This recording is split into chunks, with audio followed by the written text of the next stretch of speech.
నమస్తే, నేను మీ Prashobh Kumar, surgical oncologist. Tumour biology అంటే ఏంటి అంటే ఆ క్యాన్సర్ ఒక గుణం ఎలా ఉంటుంది ఫ్యూచర్లో, అది మనకి ఎలా ప్రవర్తిస్తుంది.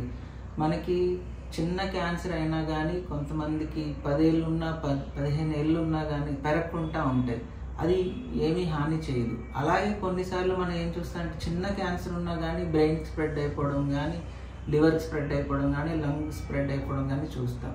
ఎందుకు? రెండు చిన్న కణాలే కానీ ఒకటేమో భయంకరంగా ప్రవర్తిస్తుంది, ఒకటేమో చాలా స్లోగా ప్రవర్తిస్తుంది.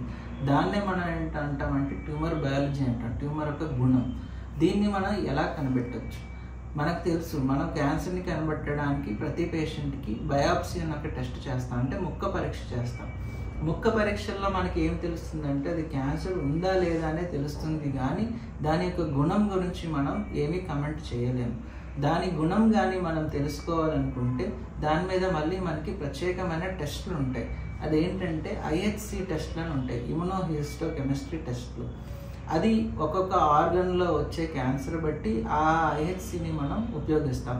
అలాగే ఇప్పుడు మనకి నెక్స్ట్ జనరేషన్ సీక్వెన్సింగ్ అనే జెనెటిక్ టెస్ట్లు ఉంటాయి. ఇప్పుడు ప్రతి క్యాన్సర్కి దాని ఒక బయాలజీ తెలుసుకోవడానికి, తర్వాత ట్రీట్మెంట్ ఇచ్చినప్పుడు అది ఎంత బాగా పనిచేస్తుంది, ఎంత బాగా రెస్పాండ్ అవుతారు, లేకపోతే ట్రీట్మెంట్ ఇచ్చినా కానీ అది పని చేయదు, దాని ప్రోగ్నోసిస్ అంటే అది ఎలా ప్రవర్తించబోతుంది అని తెలియాలి అనుకుంటే మాత్రం ఈ IHCను NGS సీక్వెన్సింగ్ ఒక టెస్ట్ చేయించుకుంటే మనం దాని గుణాన్ని ముందే కనిపెట్టి దానికి తగ్గ ట్రీట్మెంట్ మనం ఇవ్వగలుగుతాం. దానివలన మనకి రిజల్ట్స్ కూడా అంతే బాగా కనిపిస్తాయి. క్యాన్సర్ అవేర్నెస్ని స్ప్రెడ్ చేయడానికి ఈ యూట్యూబ్ ఛానల్ని మీరు సబ్స్క్రైబ్ చేయండి. అలాగే మీ ఫ్యామిలీ ఫ్రెండ్స్తో షేర్ చేయండి. క్యాన్సర్ గురించి అవేర్నెస్ పెరిగితే దాని గురించి భయం పోతుంది.